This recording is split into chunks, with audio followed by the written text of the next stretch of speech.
नमस्कार दोस्तों, good morning. आपका स्वागत है अर्स अकेडमी के यूट्यूब चैनल पर। जैसे आपको पता है कि हम क्या कर रहे हैं, वीआईडी के लिए एसएस की क्वेश्चन सीरीज कर रहे हैं और हमने 290 क्वेश्चन कर लिए हैं। चलिए स्टार्ट करते हैं अगले क्वेश्चन से। हमारा अगला क्वेश्चन क्या कहता है, underemployment is a situation where people की अल्प रोजगारी क्या होती है। अल्प रोजगारी पूछ रखा है, क्या होती है। पहला ऑप्शन है do not want to work, वो काम नहीं चाहते, ऐसा तो नहीं है। Are not paid off their work, कि उनको पैसा नहीं मिलता काम के लिए, नहीं है। Are working in a lazy manners, की वो लेजी मैनर्स आलस में काम करते हैं, ये भी है, नहीं आएगा। जो हमारा आखिरी ऑप्शन देखो फिर तो वही आंसर मिलेगा। हाँ देखो आखिरी ऑप्शन क्या कहता है, आखिरी ऑप्शन कहता है are working less than what they are capable of the doing, कि वो जितनी अक्षमता से कार्य कर सकते हैं वो उतनी अक्षमता से कार्य नहीं कर रहे हैं। उसके बाद अगला क्वेश्चन कौन सा है, what will happen if the government fail to provide 100 days employment under मनरेगा, यदि सरकार मनरेगा में 100 दिन का काम नहीं दे पाती है तो उसमें क्या होगा। याद रखना, यदि सरकार काम दे या ना दे, लेकिन उनको भत्ता, जो रोजगार भत्ता है वो देना ही देना पड़ेगा।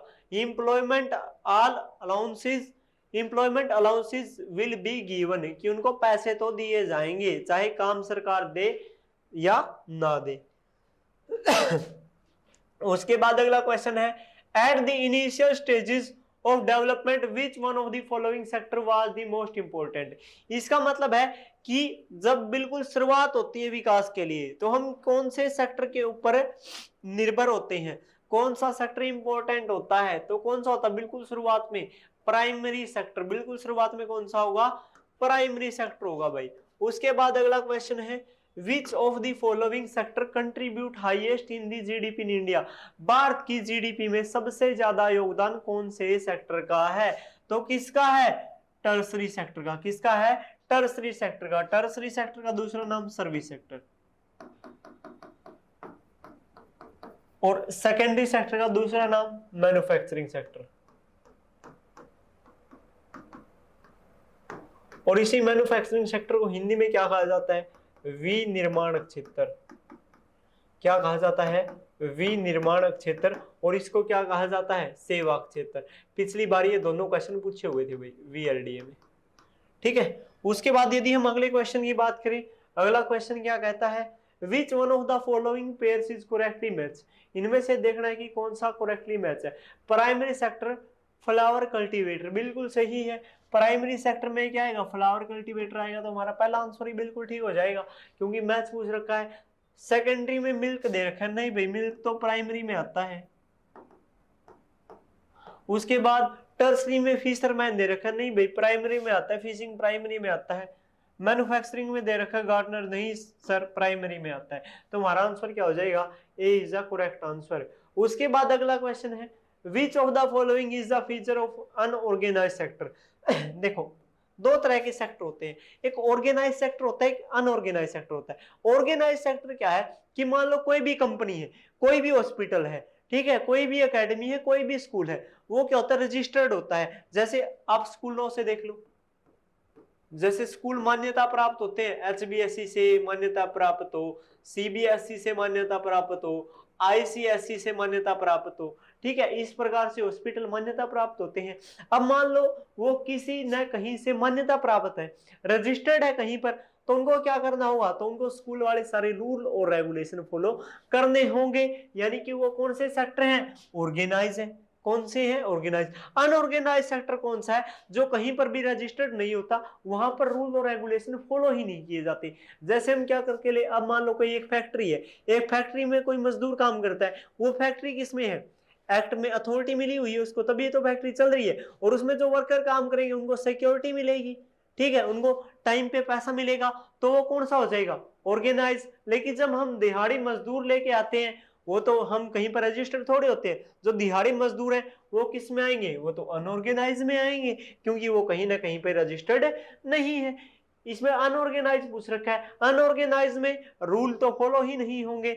तो हमारा आंसर क्या हो जाएगा, D, there are rules and regulation but not follow. यहां पर कोई भी कानून व नियम को कानून व नियम की पालना नहीं की जाती। आगे है modern form of money include, कि आज के टाइम पे पैसा में क्या क्या यूज किया जाता है।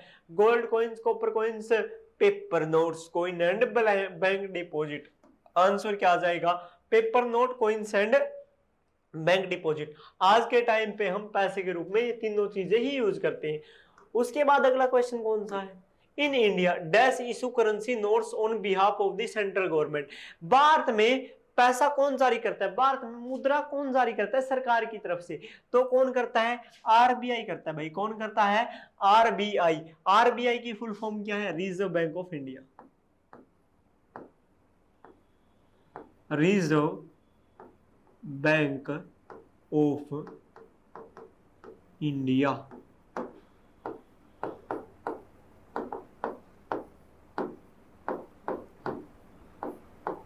रिजर्व बैंक ऑफ इंडिया को क्या कहा जाता है, बैंकर्स बैंक भी कहा जाता है, बैंकों का बैंक भी कहा जाता है। इसको क्या कहा जाता है, बैंकों का बैंक।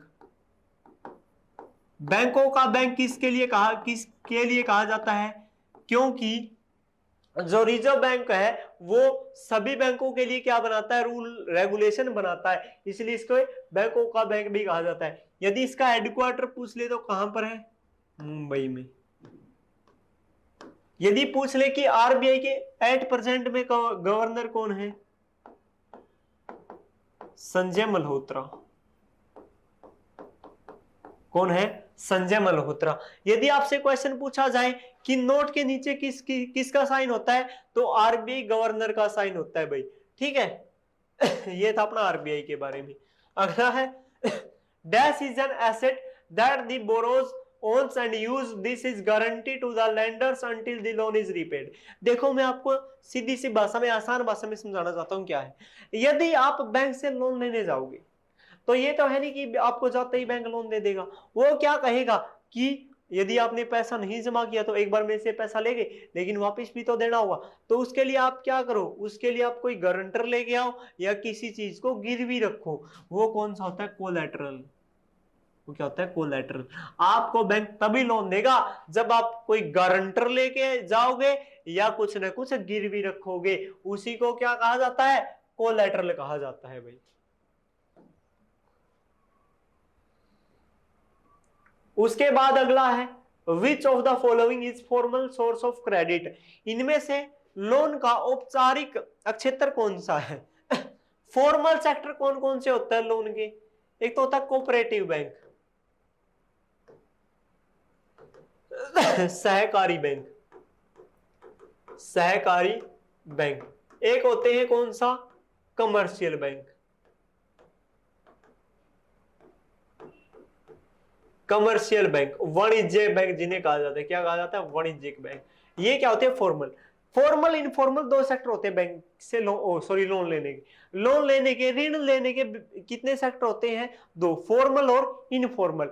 फॉर्मल सेक्टर में आप बैंक से लोन लेते हो, ठीक है। इनफॉर्मल में साहूकार हो गया, बड़े बड़े जमींदार हो गए, रिश्तेदार हो गए, उनसे लोन लेते हो। अब आपको जाना कहां पर चाहिए, बैंक में जाना चाहिए, क्योंकि बैंक क्या करता है, आपको सिक्योरिटी प्रोवाइड करता है। एक बात बताओ, यदि आपने बड़े साहूकार से लोन लिया है तो क्या होगा, बड़ा साहूकार आपकी जमीन हड़प लेगा या कुछ और चीज हड़प लेगा। यदि आपने यही कुछ टाइम बैंक को दे दिया, बैंक क्या करेगा, यदि आपके पैसे नहीं है तो कुछ टाइम दे देता है कि हाँ 1-2 महीना भी लेट करके आप दे सकते हो। लेकिन साहूकार ऐसा नहीं करता, वो क्या करता है, वो तो आपकी किसी न किसी चीज को हड़प लेता है। इसीलिए सबसे बढ़िया सेक्टर कौन सा है, फॉर्मल सेक्टर। और फॉर्मल सेक्टर में भी कौन आता है, कमर्शियल बैंक। और याद रखना, भारत में सबसे ज्यादा लोन कहां से लिया जाता है, कमर्शियल बैंकों से लिया जाता है। कितना परसेंट, 51% भाई। उसके बाद अगला क्वेश्चन है which one of the following is not include the modern form of money. आज के टाइम में इनमें से कौन सा मुद्रा के रूप में, पैसे के रूप में यूज नहीं किया जाता है। पेपर नोट किए जाते हैं, कॉइन्स किया जाता है, डिमांड डिपॉजिट ये पढ़ा था। आंसर क्या हो जाएगा, कैटल एंड ग्रेन्स।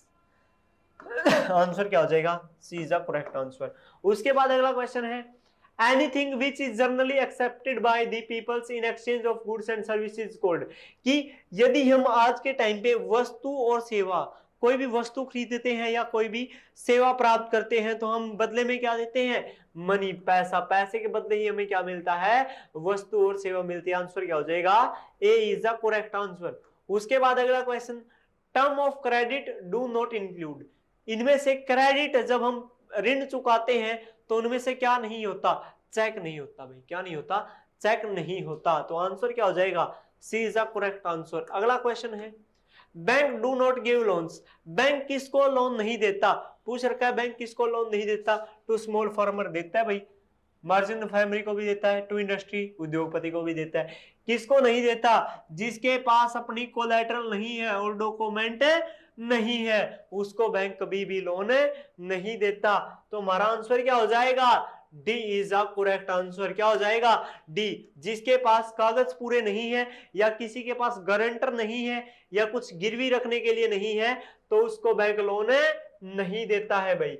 उसके बाद अगला question, question number 305, name the system in which the double coincidence of funds in essential features. देखो क्या होता था पुराने के टाइम पे, जब पैसा नहीं था तो पहले क्या था, बार्टर सिस्टम था। क्या था, बार्टर सिस्टम। बार्टर सिस्टम को हिंदी में क्या कहते हैं, वस्तु विनिमय प्रणाली, कि वस्तु के बदले वस्तु दी जाती थी। अब मान लो दो व्यक्ति हैं, एक के पास क्या है, दो व्यक्ति हैं, एक के पास गेहूं है, एक के पास बाजरा, पैसा नहीं है इस टाइम पे, पहले के टाइम पे। अब इसको क्या चाहिए, इसको बाजरा चाहिए, इसको गेहूं चाहिए, तो इससे क्या करेगा, गेहूं ले लेगा, ये इससे बाजरा ले लेगा, यानी कि वस्तु के बदले क्या दी जा रही है, वस्तु। लेकिन इसमें एक चीज आती है, इसमें ड्यूअल कोइंसिडेंस ऑफ फंड्स आता है। इसका मतलब क्या है कि यदि इसको गेहूं की बाजरे की जगह क्या चाहिए, मक्का चाहिए, इसके पास तो बाजरा है। यदि इसको इससे गेहूं नहीं चाहिए और कुछ चाहिए हो, चावल चाहिए, तो इसके पास चावल नहीं है, तो क्या होगा, इसी झंझट को खत्म करने के लिए हम क्या लेके आए हैं, क्या लेके आए, मुद्रा लेके आए, पैसा लेके आए, ताकि ये चीजें ही खत्म हो जाए। तो इसका आंसर क्या आ जाएगा, बार्टर सिस्टम। ये चीजें हमें कहां पर देखने को मिलती है, बार्टर सिस्टम में, वस्तु विनिमय प्रणाली में। उसके बाद आगे आता है, in a self help group most of the decision regarding saving and loan activities are taken by. सबसे पहले दो ये शब्द आया, self help group. Self help group क्या होता है, कुछ लोगों का समूह होता है, कम से कम 15 से 20 लोगों का। वो 15 से 20 लोग क्या करते हैं, वो पैसे जमा कर लेते हैं। अब मान लो 15 से 20 लोग इकट्ठा हो गए, उन्होंने मान लो कि 2-2 हजार रुपए जमा कर लिए, उनके पास 30 से 40 हजार रुपए हो गए, ठीक है। अब मान लो कि इनमें से किसी को भी जरूरत पड़े तो उनको बैंकों में जाने की जरूरत नहीं है, साहूकार के पास जाने की जरूरत नहीं है, वो यहीं से लोन ले लेंगे। और यही बात कि 30-40 लोग क्या करेंगे, इन्हीं का पैसा है, वो ब्याज भी कम कर सकते हैं अपनी मर्जी से, ठीक है, तो इनको फायदा हो जाएगा। ये पूछ रखा जी कि जो सेल्फ हेल्प ग्रुप बनते हैं, स्वयं सहायता समूह बनते हैं, उनके सारे के सारे डिसीजन कौन लेता है, जिन्होंने बनाया है, मेंबर्स है वो 20-30 मेंबर्स है, उन्हीं ने बनाया, सारे के सारे डिसीजन किसके रहेंगे, मेंबर्स के। तो आंसर क्या हो जाएगा, बी। अगला है, what percentage of their deposit of bank holds as cash. कितना आ जाएगा, 15%। एक देखो, एक बात बताता हूं, अब मान लो कि आपने बैंक में पैसा जमा किया है, अब मान लो कि आपने बैंक में 100 रुपए जमा किए हैं, तो बैंक क्या करता है, बैंक ये नहीं है कि ये 100 के 100 रुपए यूज में ला लेगा, उसको 15% कैश के रूप में अपने पास रखना होता है, और उसको क्या कहा जाता है, CRR। क्या कहा जाता है, CRR, कैश रिजर्व रेशो। क्या कहा जाता है, कैश रिजर्व रेशो। बैंक केवल इसके 85 रुपए का ही यूज कर सकता है, 15% उसको किसके रूप में, कैश के रूप में क्या करना होगा, होल्ड, बचा के रखने होंगे। ये RBI के रूल कहते हैं भाई। उसके बाद अगला क्या है, which of the following institution is authorised to issue currency notes. Currency note कौन जारी करता है, Reserve Bank of India, RBI जारी करता है भाई।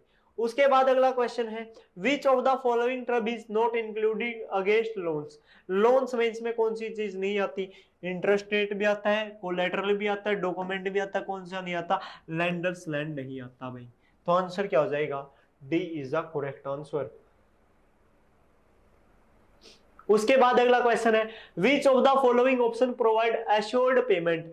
एश्योर्ड पेमेंट क्या होती है, एश्योर्ड पेमेंट होती है डिमांड डिपॉजिट। डिमांड डिपॉजिट मांग जमा हिंदी में कहा जाता है। इसका मतलब क्या है, अब मान लो कि आप बैंक में पैसा जमा करवा के आए हो, आप अपने पैसे को किसी भी समय निकाल सकते हो, यानी कि वो क्या एश्योर है, आप उस पैसे को, आपके डिमांड डिपॉजिट को आप कभी भी निकाल सकते हो। आंसर क्या हो जाएगा, बी। उसके बाद dash is the process of rapid integration of interconnection between country, जब एक कंट्री दूसरे कंट्री से क्या कर रही है, कनेक्ट हो रही है, एक देश के साथ दूसरी देश की भाषा, पैसा, सब कुछ शेयर हो रहा है, तो उसे क्या कहा जाता है, ग्लोबलाइजेशन, वैश्वीकरण कहा जाता है। ये मैंने आपको हिस्ट्री में भी बताया था भाई।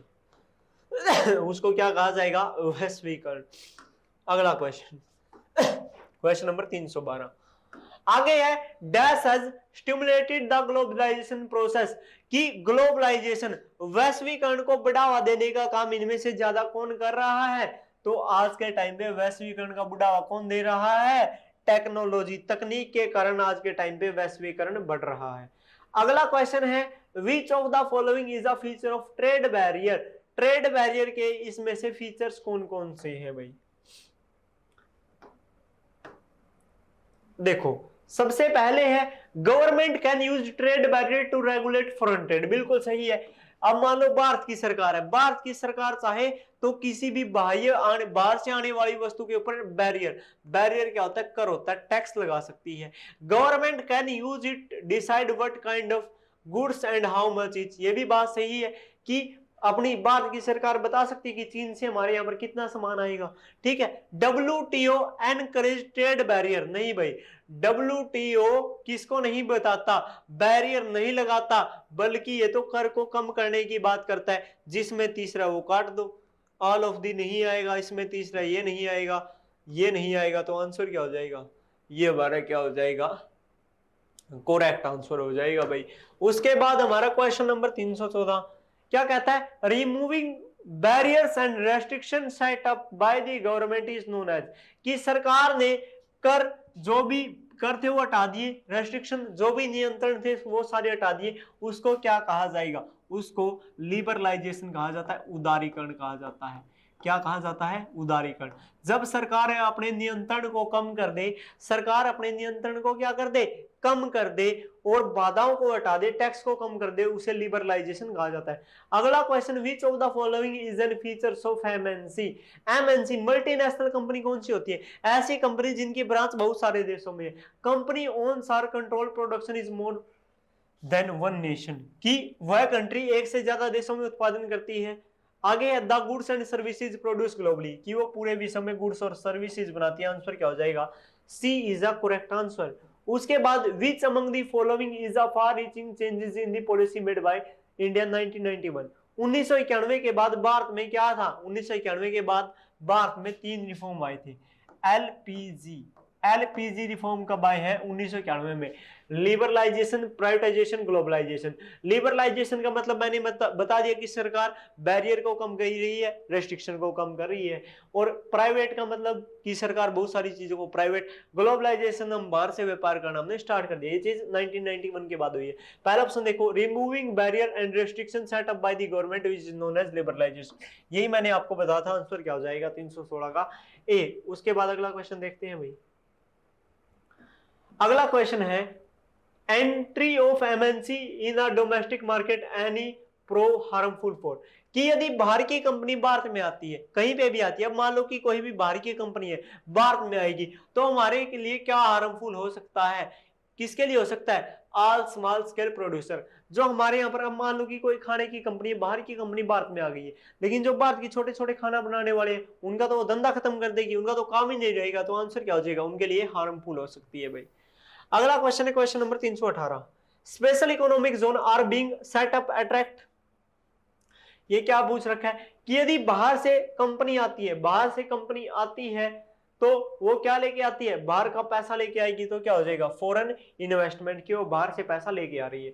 उसके बाद अगला क्वेश्चन है, which one of the following is not a characteristic of special economic zone, special economic zone में कौन सा कैरेक्टरिस्टिक नहीं है। स्पेशल इकोनॉमिक जोन क्या होता है, अब एक बात बताओ, देखो एक SEZ का मैं आपको एग्जांपल देता हूं, नोएडा। नोएडा, नोएडा जगह कहां पर है, यूपी में। पहले नोएडा खाली इलाका था, दिल्ली में पॉल्यूशन बहुत ज्यादा हो गया, दिल्ली में पॉल्यूशन बहुत ज्यादा हो गया, तो हम दिल्ली में फैक्ट्री लगा नहीं सकते थे। अब यूपी सरकार को समझ में आया कि दिल्ली के पास जो हमारा इलाका लगता है वो तो वैसे ही खराब पड़ा है, अब हम क्या करें, उस इलाके में छूट दे दें, क्योंकि यदि कोई भी इंडस्ट्री वहां पर आना चाहती है तो हम उसके लिए कुछ समय के लिए 4-5 साल के लिए टैक्स नहीं लेंगे, और दूसरा क्या करेंगे, वहां की जमीन को सस्ता दे देंगे। इसलिए नोएडा कोई जगह नहीं है, इसकी फुल फॉर्म देखोगे तो क्या बनेगी, new Okhla industrial development area, new Okhla industrial development area, ठीक है, इसलिए इसका नाम क्या पड़ा, नोएडा पड़ा। अब ये क्या पूछ रहा है कि इनमें से कौन से करैक्टर नहीं है। अब they do not have to pay taxes for a long period, note पूछ रखा है, क्या पूछ रखा है, नोट पूछ रखा है। नोट में एक चीज याद रखना, नोट में क्या आता है,